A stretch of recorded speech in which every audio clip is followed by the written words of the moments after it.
What you're about to hear is the second half of the YouTube live stream that we performed a week or so ago, but we've added to this audio interpretation of the programme with lots of clips of the moments in the greatest hits, you might say, of Gareth Jones On Speed that we mentioned in the show.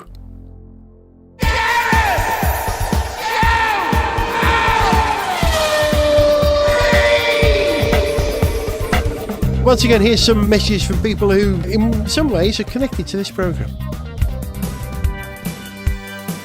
Someone who's written many quizzes for this podcast over the years and is the On Speed Uber fan, Dave Stebbings.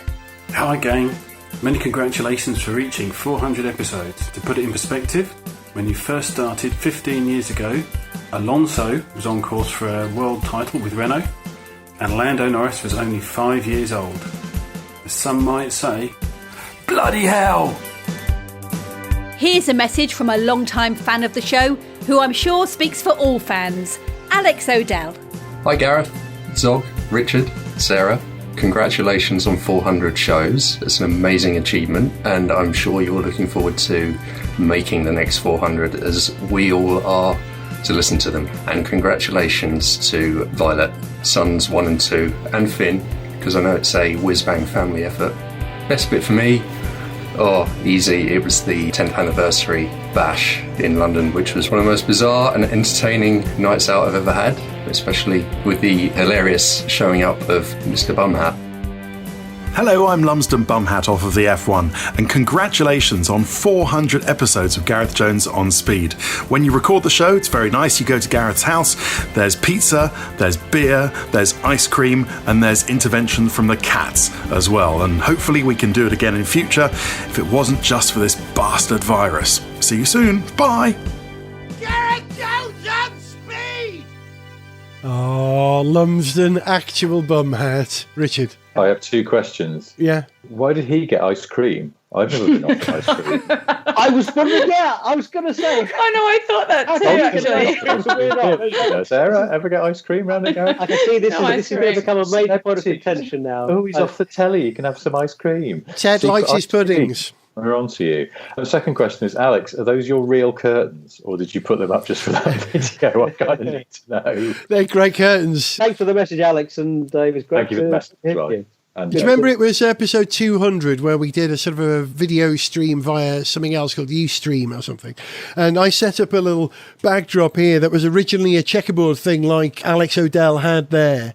And it was too detailed, so I changed it to a black thing. And Richard, you observed we looked like some illicit terrorist organisation. Three of us sitting in front of a table with a black backdrop. Should have had people there with guns behind us. It's out there. It's still out there. Episode 200, a video episode of Gareth Jones On Speed. So how about that? We do video episodes, live video, every 200 shows. That's a reason to keep going, isn't it? Yeah, there's some milestones there. I'll put it in my diary. Well, who knows? How many more are they going to be? Hang on. What? This just in. Alex says those are my real curtains. My mum made them some 25 years ago.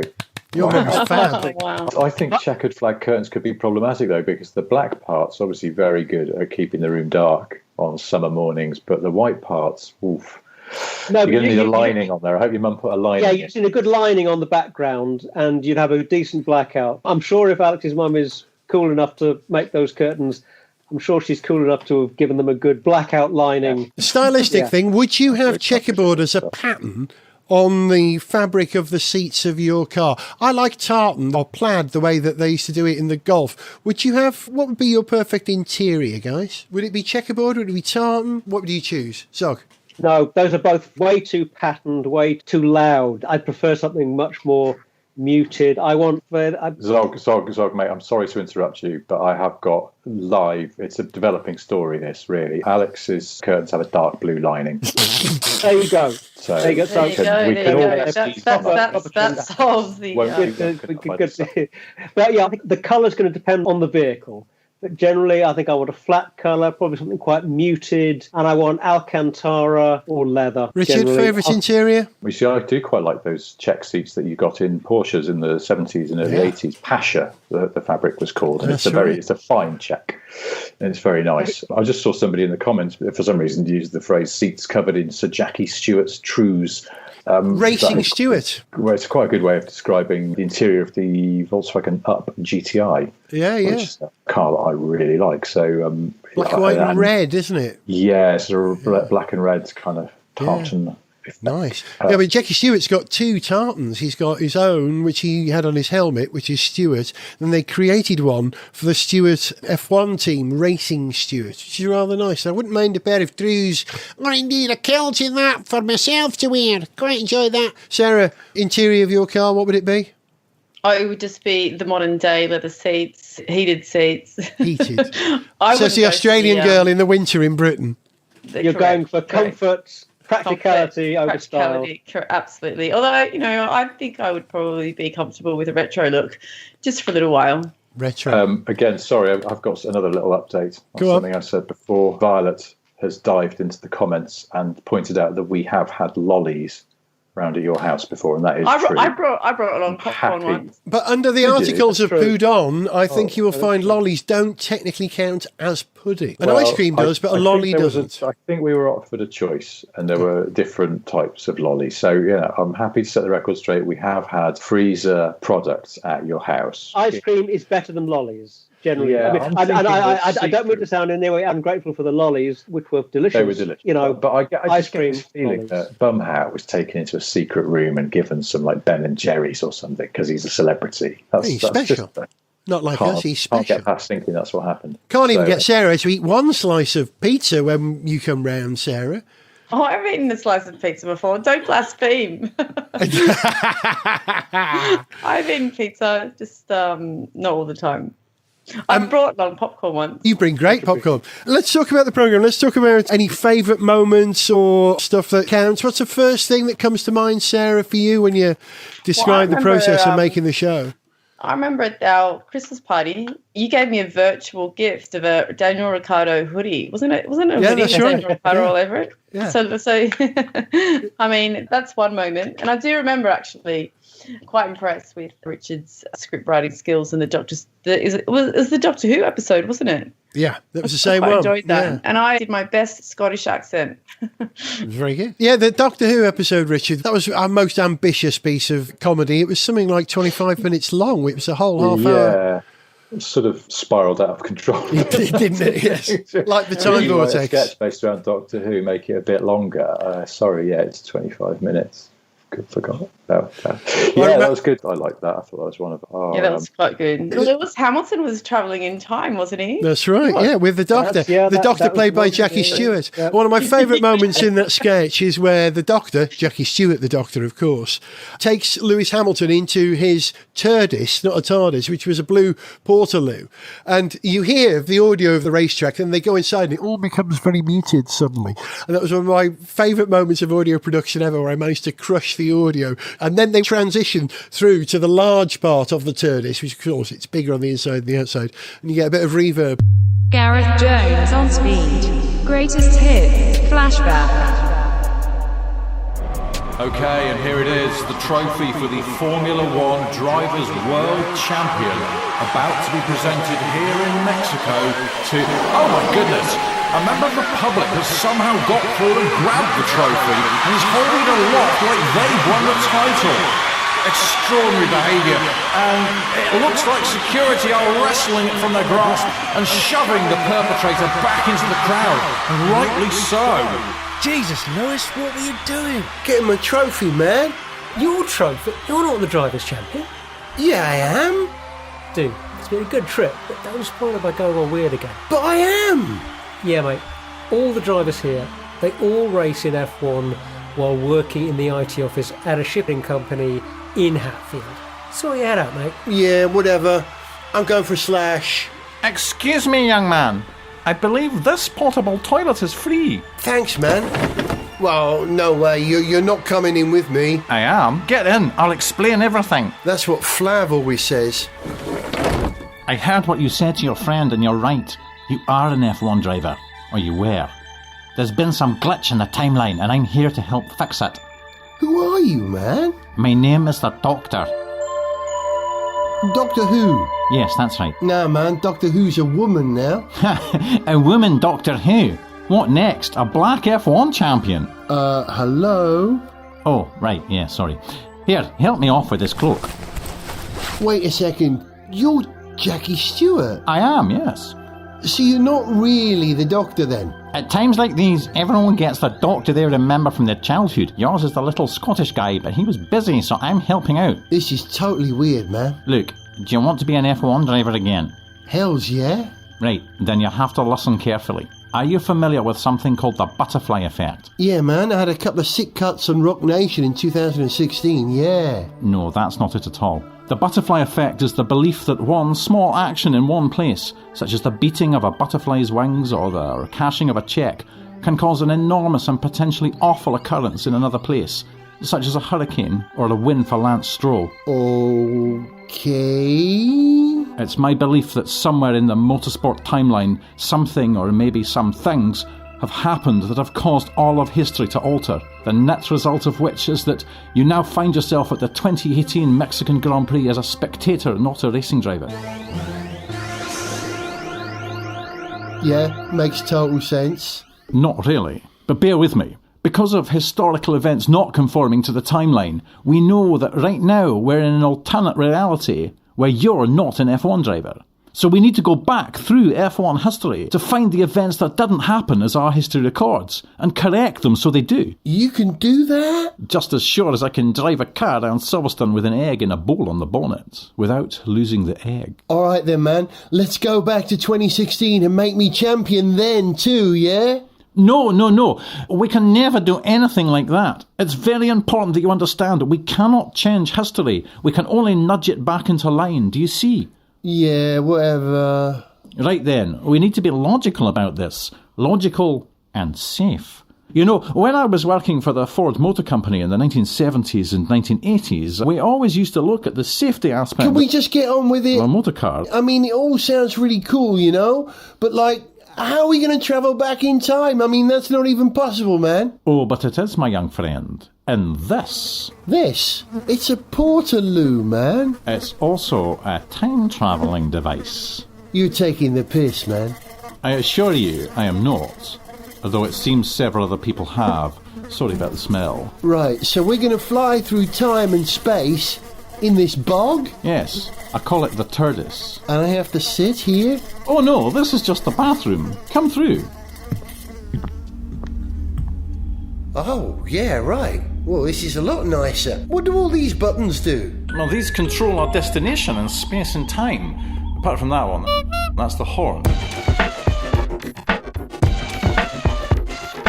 That was my favourite bit in that sketch, just because you paint the pictures of what's actually happening with sound, because it's an audio podcast, and that was our first requisite, wasn't it? They're the sounds that you don't hear in Formula One. Do you remember in the very first episode, we recorded the sounds of tyres going over the curbs at Silverstone, and if I remember, they'd increased the pressure on the tyres that year, and so the tyres were now more rigid and more resonant, and when they went over the curbs, they sort of rang.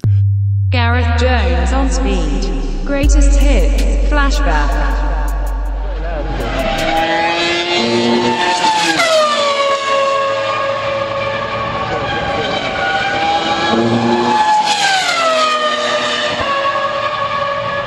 That was one of the things that we've done over the years very loud. On Speed. Yeah, we've captured those sounds, the sounds of cars at Le Mans, the sounds of the electric and hydrogen fuel cell cars that we've driven, and the startup sounds, and that sound of going into the TARDIS. It's great to be able to work in audio. Favourite sketches, Zog, Richard? I think my favourite sketches would, almost any of the Patrick Head sketches or the Flav sketches. Ross Brown. Oh, Ross Brown. Ross Brown, yeah, but not quite as much. I think Flav and Patrick Head maybe just a little bit there for me on the comedy ladder. But you mentioned the Doctor Who sketch. That was tremendous writing. But it's also, having talked a little bit about the music earlier, the music that I did for the start of that, the Doctor Who music, fake Doctor Who theme music, the not quite copyright busting sort of copy of the Doctor Who theme music, is my favourite bit of the music production that I've done for the show.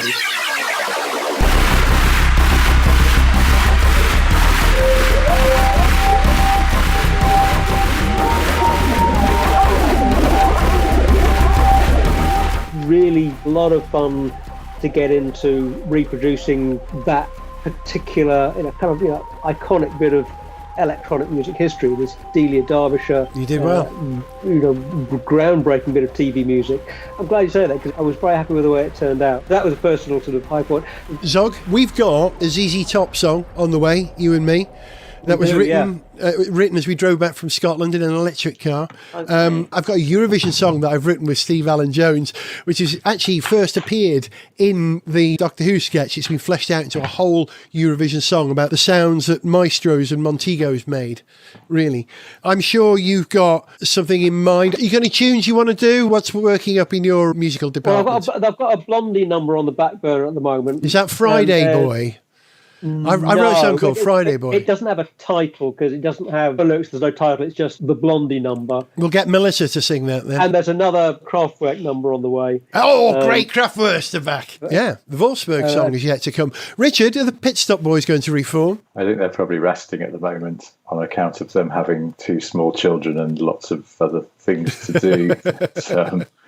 Don't never seem to have the time anymore. I was thinking about this and I was like, it's funny because we used to sort of work into the middle of the night making this show, didn't we, in younger days? Because we would sort of do the main recording and then write some sketches and then perform sketches, but then sometimes there'd be sort of extra bits that would need doing. Because I remember once we did it sort of seems very sad now in light of what's happened, but we did a sketch about the Schumachers sort of at home with Michael and Ralph, I think. That's right, yeah. And I think I said, oh, well, this could do with some sort of oompa music on it. The next thing, we wrote and performed a whole song, a little theme song for the Schumachers sketch that sort of had this oompa beat.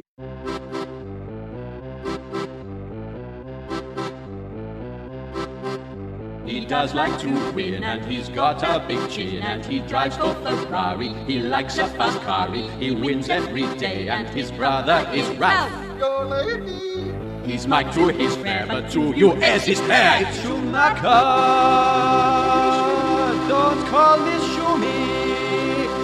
Don't call me Schumi. Don't call him Schumi. I think we did a Jensen Button one as well. We did one called Definitely. That's it. And then he won a race. We were like, he's hopeless. He can't do anything right. And the next week he ran a race and we had to rewrite the whole thing. He's British. He used to be popular. It's Britpop from Jensen Button. I'm on top of the world. I'm literally covered in girls. You won't find me looking glum. Now I've seen the top bit of the podium. No more people laughing at me. No more breaking down on lap 23. One win. Now I'm a hit. And just a month ago, everyone thought I was Jensen. Your excuses were repetitive. Definitely. Jensen. But now you are competitive. Definitely. You won in Hungary. That was weird. You could have been even faster if you'd lost that beard. Yes, you kept it on the island when the track was wet. Now for heaven's sake, Button, go and buy a Gillette. Definitely. We've got to rewrite the Jensen Button song because these days Jensen Button doesn't say definitely anymore. He says emotional and special. You watch, next time Jensen Button is on Sky's F1 coverage, the number of times he says emotional and special. Oh, that was a really emotional moment. It was a very special moment. Constantly. It's his default setting. So he's moved on from definitely. I can do a good Button right now. And as much as I've been in brainstorms all day and I've been talking a lot and I've got a bit of a cold, so I can do a nice sort of claggy throat like Jensen does. It's emotional. It's very special. Very good. Very good. Yeah.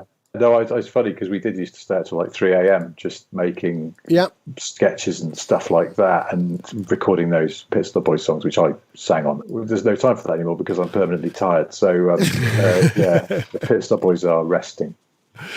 We'll welcome them back at some point. Chris O'Brien in the comments has said, Richard going on a long trip to tell Jackie Stewart to shut up is another favourite moment. Well remembered, yes. That at all. What happened there? Yeah, and if I remember that, Richard said, excuse me a minute, you went out the door, we heard you leave the door, start a car, drove, there was music, you arrive at Heathrow, you hear bing bong, get me the flight of it, and you flew on, you hear plane taking off, plane landing, another car, take me to Jackie Stewart's house please, and you arrive, there's distant bagpipes, you knock on the door, there's doo, doo, hello, and you say, "Oh, Jackie, shut up." That was the sketch, as I remember. Gareth Jones on Speed. Greatest hits. Flashback. I've just remembered there's something I've got to do. Wait here.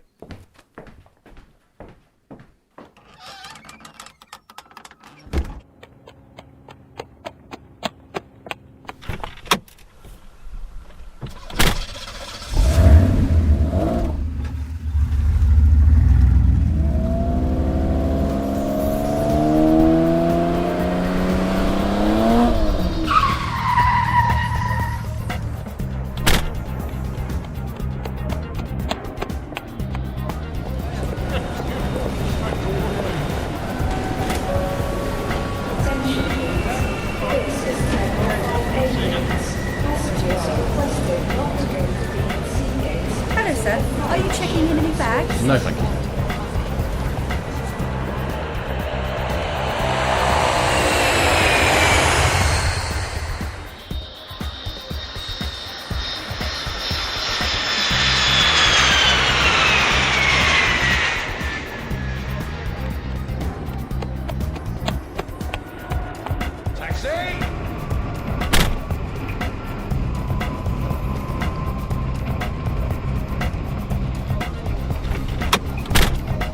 Thank you.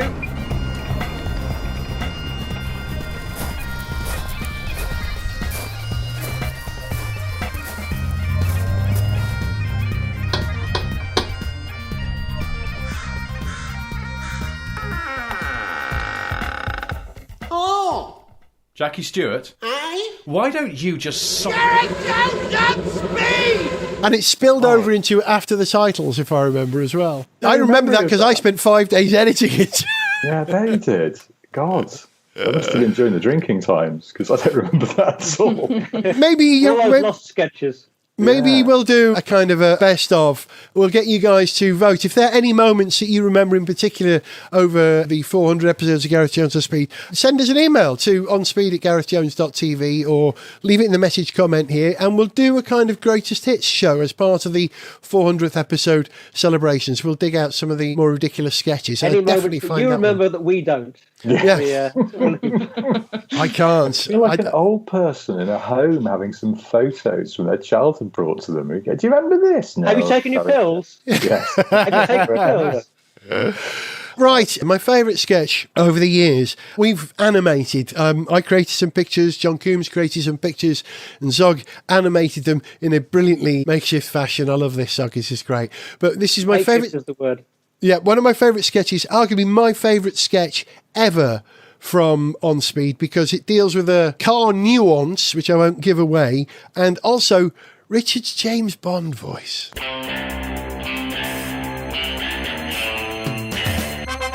An underground car park, Em.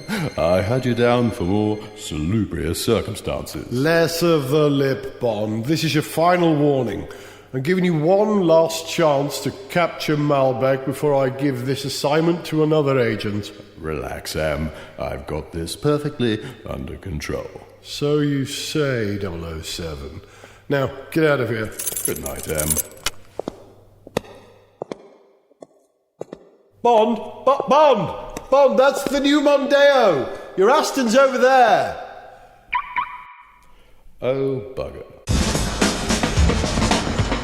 Gareth Jones on Speed.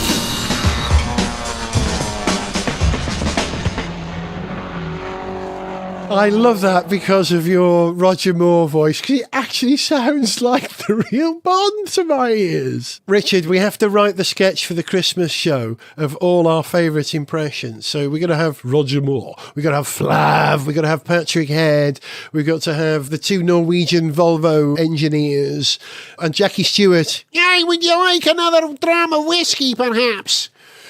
We should do that for the Christmas show. I think that's what you would call in sketch writing a cart before sort of sketch. But yes, one to put on the list. How very spot on Richard's Roger Moore impersonation was, and it helps a little bit to be breathing in while you're doing the Roger Moore voice. Go on, Richard, go on. Now I think if it's like walking, if you think too hard about it, you can't do it anymore. Or is that just me? So, Roger, you sort of breathe in as you're speaking, and it somehow seems to come out like that. It's all in the back of the throat. I've got a sore throat, so I'm better at Jensen Button than I am at Roger Moore, I think, weirdly. Roger Moore clearly never had a sore throat when he was James Bond. Roger Moore can't run, actually. That's speaking of not being able to walk. Have we done that on the podcast before? Roger Moore can't run. If you watch any of his movies, he never runs in them invisible, sort of open ground, because he can't run. And when he started doing the first one, Live and Let Die, and he said to the director, they said, okay, this next shot, you're just going to run across here. And he went, no, you don't understand. I can't run. He can ski backwards, but he can't run. How does that work? Ski backwards, off a cliff, Union flag, parachute, all that. But yeah, he can't run. So that's a bit of the airfield when he drives the light aircraft through the hangar and knocks the wings off. It's all that sequence. But if you watch, he runs across open ground, but he doesn't. There's a luggage trolley in the way to hide him, because apparently he has the most extraordinarily uncoordinated running style. It's not very 007. So when you say he can't run, it's not that he's not good at running. He just looks terrible. Yeah. He also flinches when he fires guns, so they always had to try and cut around that. Still my favourite Bond. I'm not having a go at the bloke. He's brilliant, but he wasn't necessarily sort of naturally made to be 007. I'm trying to work out somehow he worked out so well. There are two Bonds nearest to me, and I can't work out which is the nearest to me. Is it Timothy Dalton from Colwyn Bay, or is it Daniel Craig, who was born in Chester? Because I'm from Holywell, which is almost exactly halfway between those two places. Perhaps nearer Chester than Colwyn Bay. Is Daniel Craig therefore my favourite Bond? He might be. No, Sean Connery. He had the car, didn't he? Connery, but I've got a bit of a soft spot for George Lazenby. Of course you have. On Her Majesty's Secret Service, which is a tremendous film.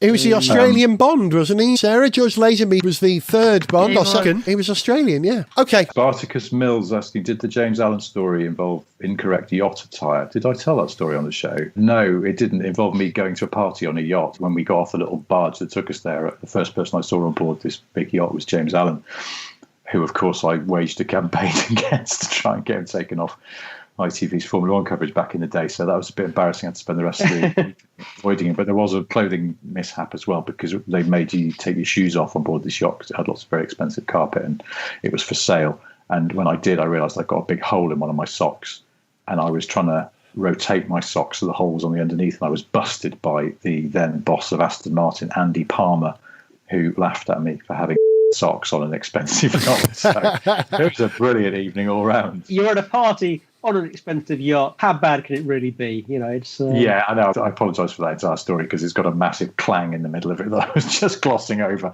Happened to be on a yacht. I was in Monte Carlo as well. So occupational hazard. Of course it was. Last question for the evening, I think. This one from Fastest Funk. Has any of you ever bumped a press car? And if so, how did you explain it to the press office? I have two stories relating to this. Sarah, you haven't had a press car. No, I'm sure I'd give it a good go. Were you involved in an accident in Australia when you drove there? No, I was a very good driver. Well, I still am a very good driver. I see a lot of speeding fines. Very good at getting speeding tickets. It's a qualification for being on this programme, of course. Yeah, there you go. I had a couple of accidents when I first started driving, but that's a bit of inexperience, isn't it? Just the general sort of bumper-to-bumper stuff. But overall, I'd like to rate myself a fairly good driver. Zog, we've never bumped a car and a press shoot together, have we? I don't think. I haven't. No, I haven't done as many press car miles as you or Richard, but generally I've managed to avoid contact with road furniture, with other vehicles. So yeah, I'm fairly pleased with my press vehicle record. I do recall at least one occasion when you were behind the wheel, Gareth, when I was very glad that the vehicle had automatic crash avoidance system. I was making sure it works. You did inadvertently test. I'm sure deliberately. I'm of sure course, that deliberately. wasn't in any way an unplanned event. But the vehicle wasn't damaged, but we did get a demonstration of its ability automatic to stop. braking ability. Yeah. Richard, you've never written a press car off, have you? Yeah, I did. I rolled an Audi TT when they were new, which I've early on. Yes, that's right. And no, nothing heroically stupid apart from the Audi. I scuffed the side of a Skoda once, and then You just did that for the alliterative quality of it. You scuffed the side of a Skoda. And then someone drove into the back of me in a Mini. Yeah, but nothing kind of, you know. Good job it wasn't an IQ. Not of the magnitude of some people I know, but it's not my place to tell tales on other car writers. So sort of code of silence. I had two incidents. I had a van, the Vito, the Mercedes Vito, and we were on a camping trip in South Wales, and it had been raining. Of course, we were camping. It was raining and raining and raining and raining for days, and we're going down this narrow track, really. And I hadn't noticed quite how narrow it is and how wide this vehicle was and how soft the verge was. And I was just tending to the left, and suddenly it went clump. Oh. Right, now I'm at nearly 40 degrees here, and the door's on that side. How do we get out? We dropped into the gully alongside the road. We were dragged out by the local rescue people who were sent there by Mercedes, and they did a brilliant job of engineering a sort of a three-way wire involving a Chevrolet Blazer pickup, and it just went pop out of the gully. Oh my God, that was beautiful and brilliant. But the worst one ever, as someone's mentioned here on the chat line, the live chat. The chat line. I had a Nissan Leaf which I took to North Wales, parked in a hotel to charge it overnight where they had a charging point, and stayed at a friend's house kind of next door to the hotel. And in the morning the manager came knocking on the door. Gareth, bin lorry's reversed into your car. It was classic early morning bin lorry. Right, keep coming, reverse. They had someone waving them in. Keep coming, crunch. Stop! It was in the days where you didn't often get electric cars on charging points, and these guys were emptying the bins there every morning for years and weren't expecting to see a car on a charging point, so totaled it, practically wrote it off. That was embarrassing. That was one of the worst moments. Best moments, 10 seconds on the best moments. Zog. One of my favourite moments actually was you with Heikki Kovalainen. Riding along with Heikki Kovalainen. That was fun. That was fantastic. I mean, I wasn't there in person, but in terms of content and what it made for the show, I thought that was terrific. And we sang the Finnish national anthem together. I promised him that if he'd get me up the hill safely, he drove me up the hill at Goodwood, and I promised I'd sing Oi mame Suomi sinni maa, soi sana kultainen. I won't sing the whole thing. Gareth Jones on Speed. Greatest hits. Flashback. Heikki, hey man, nice to meet you. How are you doing? We're going up the hill at Goodwood today. Yep. In a car you've driven before, I hope? Absolutely, I've got one of these at home. This is your company car then these days? It's my company car actually, so this is good. And you like the Evora, or would you rather have an Elise as a driver? No, I prefer Evora. Yeah, why? It's just slightly bigger, and still the performance is the same. You can probably hear various other supercars. This is the Sunday Times Supercar Parade, I think they call it. How does it feel to do something like this? It still feels cool, It's always cool to take a car to the racetrack, even if it's a road car. So are you competing today then, really? Yeah, absolutely. I'm going to try to overtake the car ahead of me and keep the cars behind me. Well, we go at 30-second intervals, so if we can get 30 seconds on that Citroen GT in front, that would be great. That'd be great. Get no complaints from me, mate. That's got to be the target, no? Bring me home safely, but as quickly as you possibly can, please, Mr. Kovalainen. If you do that, I will sing the entire Finnish national anthem for you at the end in Finnish. Fine. Deal? You're going to be able to talk me through this as well? I can do. I'd love that. Right, here we go. Okay.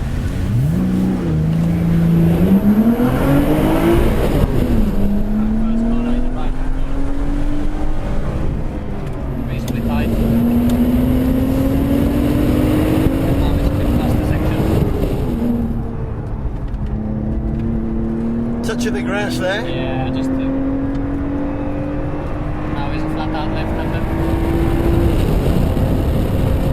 Looking at about 100 mile per hour on the speedo at the moment. Hard braking. Touching the grass again. And now it's uphill, a little bit narrower. See if you can right, left chicane. Touch this wall with my camera on the outside there. Fantastic, Heikki. I'm just checking behind in case. No, just in case Mark Webber's behind us, you know, we'd see him up there. Yeah, that's it, now we're crossing the start first. Excellent, across the line. Slow, it says. He's still flat out. brakes work rather well on this car, don't they? Very good. Yeah. Very good. And the car is good to drive. Yeah. It's got a great back end. You just get the sense that you put the back wheels where you want them. It's a very stable car in the high speed as well, so you can really push it, and it's not an issue. So I'm glad it's not an issue. even if the rear wasn't stable, it's still not an issue. But it's fine.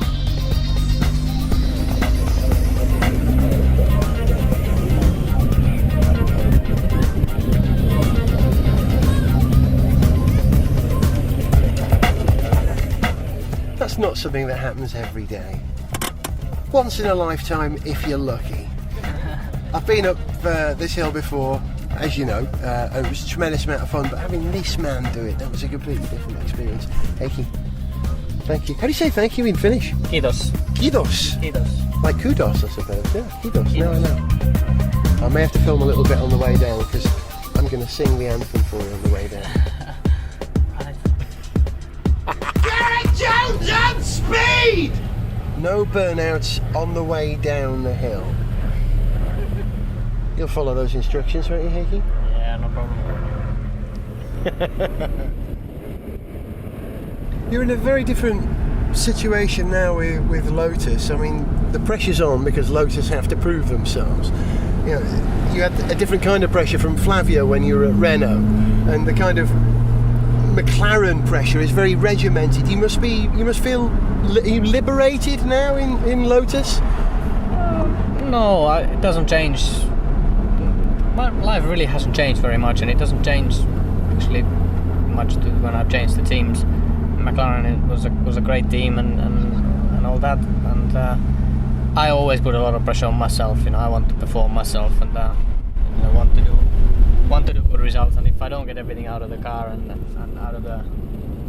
out of the package, you know, I'm never going to be happy, and I'll push myself. You know, I drive myself. You know, to make sure that next time I get more out of it. So the pressure from the team, it doesn't bother me.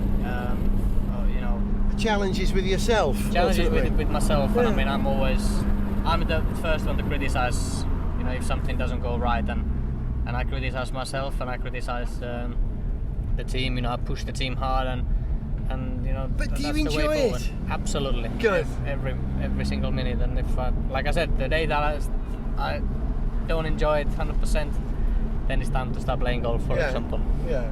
I think I'd rather see you driving a car. Yeah, no, and I mean, I think there's still a lot of good races ahead of me. We're building a great team now. It's a big challenge, but I like challenges. I'm not a quitter, so I go all the way. Okay, here's my challenge then, to sing Mame for you. How does it go? Oi mame so mi sinni ma soy sana kultainen. Join in if you know the words, Heikki. E lakso ai kukula el veteranta rakampa kuin kotimata pojoinen makalisien. Pretty good, I must say. Thank well you. Done. Thank you. You want the second verse? Sun kukoi stuk eskurestan. I bet you don't know the second verse. Probably not, no. How do you pick that up? Well, blame Mika, actually. Ah, okay. He just sang me the Finnish national anthem. In Finnish. Right through. That's pretty good. Heikki, as we say in Wales, pleasure. It was a pleasure, man. Thank you. Listen, right behind Lotus. Enjoy it. Thank you. Enjoy the ride now when I go. I did. Thanks, man. Thank you. That was Heikki Kovalainen. And here's the man from Lotus who sorted all that out for me. John, thanks, man. I got a smile out of Heikki. That's got to be a first. Gareth Jones on Speed! Sarah, favourite moments on the show? I think you've asked me that. I said the hoodie from Daniel Ricciardo. The Christmas show, yeah. Yeah? Yeah, we're going. Yep. Good. Well, there'll be plenty more favourite moments, I promise you. Richard, you got a favourite single moment? I like doing that 10 years show. It was very nice to meet some listeners and to have all of us up on stage and to invite Lumsden and Alex up there. And it was just a lovely evening. You know, we do something like this and you kind of have this vague awareness that people are listening, you hope, but you don't actually see their faces. And when we did that live show, we got to see their faces and their faces were nice. So, yeah, that was, I still have very fond memories of that. Well, I think we a should. great evening. When lockdown's over, it's possible to hang out with people. I think we'll do something like that again at some point, I hope. My favourite moment relates to 10 Years on Speed, but it wasn't actually the gig itself. That was fantastic. But I remember the rehearsals. We had 1 day's rehearsal with the band beforehand. We put this band of 9 people together, and in the morning we rehearsed the guitar, bass and drums, and we added the keyboards, you, Zog and Steve Allen, and Richard came in to do some vocals, and we got Melissa and Anna to come in and do the backing vocals.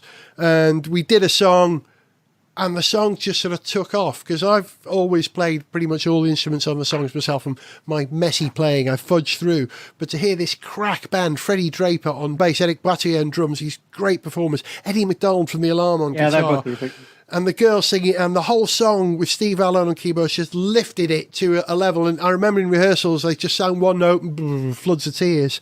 That was the greatest moment for me, my realisation that I could be in a rock and roll band after all. Okay, let's wrap this up, guys. It's nearly an hour and 3/4, and I said we'd do an hour and a half. Sorry about that. Apologies if we didn't get your questions in, but I think we'll come back to this on a future episode of Gareth Jones on Speed. I'll try and answer everything on here. Someone saying their favourite moment was you two ribbing me about the Ford Fusion. Okay, have you got drinks there, guys? I do. Yeah? I've got one. I'm going to go and get my drink. Hold on. No, I didn't. I forgot. What a terribly responsible parent you're being. I'm a bit disappointed. Are you doing dry October or sober October? I wasn't. I did sober September, and now it's sober October. So I feel like I've got to keep on rolling with my sobriety. Because, really? I've been trying to decide what the most appropriate thing to toast on Speed would be. Is it a bottle of martini? That's a sort of good motorsport drink, isn't it? Yeah. Oh, there you go. Or might it be Kingfisher, which of course paid for the Force India team for many years? Is it going to be that? Maybe not. It ain't going to be that one, is it? Corona? No, nobody drinks that anymore. Or perhaps I should choose the classic Welsh drink, Dragon's Stout. Although that looks more like a Chinese dragon to me than a Welsh one. The Kingfisher is probably the most drinkable so far. Yeah, true. Or how about a bottle of Didier Peroni? I know he's Pironi, but close enough for rock and roll. That might be appropriate. But I think the best possible drink to have today to celebrate this is probably this Red Bull. Red Bull. Yeah. There you go. What on earth are Red Bull going to do without their Honda engines in 2 years? I'm not going to get an answer. I was going to say I'd drink that, Gareth, because it will have no power soon. So very good. We won't answer that question now, what Red Bull are going to do, because that is going to be one of the myriad number of topics in motorsport, road cars, and probably James Bond and all the other daft things that we talk about in a future episode of Gareth Jones on Speed. Just because we've reached episode 400 doesn't mean that it's over. There's still maybe another 3 or 4 episodes in this series, who knows. But for the moment, charge your glasses. If you're at home right now got this glass. And you've got a drink. There you go. I've got a glass. I don't think it's as good as what Zog's drinking tonight. Raise your glasses, please, to the webcam. I'll enjoy it on your behalf, Sarah. I don't have a glass. I forgot. You can do an imaginary one. That'll do. British Motorways. And cheers, guys. Cheers. Well, cheers to you all, and cheers to all of the lovely listeners who. I know. I've loved reading the comments. Yes, thank you, everyone. It's been almost as good as seeing your actual faces live. Seeing your comments in a little sidebar. So to the future of Gareth Jones on Speed, and thank you everyone for your support over the years, not least of all Violet Berlin, who lets me take over the living room every 2 weeks to make a programme. Thank you very much indeed. Sarah, thank you. Thank you. And actually thank you for the listeners as well. I've enjoyed being part of it. Hey, Thumbs up from me. More to come. Richard, thank you. Thank you, sir. Zog, thank you and your daft ideas. We're still here doing it. Thank all you guys. Love you all. And keep on keeping on. Yeah. Cheers. This has been Gareth Jones on Speed, episode 400 live. She was Sarah. Bye-bye. He was Zog. Goodbye. He was Richard. Bye, everyone. I was Gareth, and we'll see you for the next On Speed. Thank you so much for listening to our prattle. You have been watching Gareth Jones, Sarah Leach, Richard Porter and Zog, with special guests Alex Goy, Anne Bradshaw, Steve Allen Jones, Steve Cropley, Dave Stebbings, Alex Odell and Ted Kravitz. Additional voice work by me, Violet Berlin. Sketch animation by Zog and John Coombs. Presented, produced, edited and mixed by himself, Gareth Jones. To send us an email, see pictures, get song lyrics, join our Facebook fan site, follow us on Twitter, or to find out about sponsorship opportunities, go to GarethJones.tv. Speed music. This is Speed Music. Patrick Head. Patrick Head.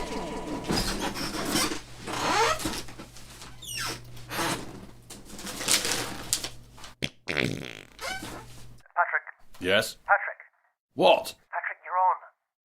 I'm what? Live on air. Sorry. Went for a curry with Keke Rosberg last night. Spicy as a sod. Patrick, everyone can hear you. The microphone is live. What? Now? Yes, for God's sake, say something. Say something, but I've just been... Oh... Bloody! Gareth Jones on Speed is made in London and Wales by Whiz Bang.